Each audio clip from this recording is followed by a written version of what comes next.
Artglee.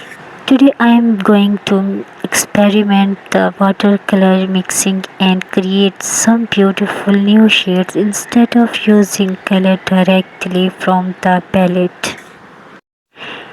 We can mix different colors together to create unique and interesting shades. I will be mixing different colors one by one and showing you how each combination changes the final color. This is a great way to understand color mixing, color relationships, and water control in watercolor painting. Remember, when mixing watercolors, always start with a small amount of one color and gradually add the second color.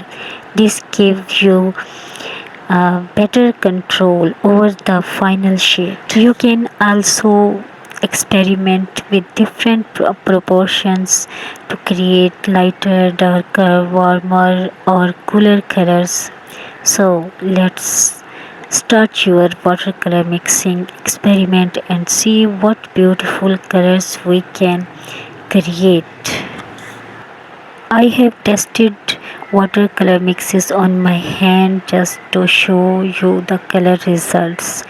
However, keep in mind that colors can look different depending on the surfaces and paper. For a more accurate result, you can try these color mixes on a watercolor sheet, preferably 300 GSM cold pressed or 100% cotton paper, watercolor paper. This will give you a better idea of how the color actually look when used for painting. So yeah, I hope you enjoyed this video and get some ideas for your own watercolor paintings. If you like this video, please like, share and subscribe to Artglee for more watercolor painting and art tutorials. Thank you for watching and happy painting.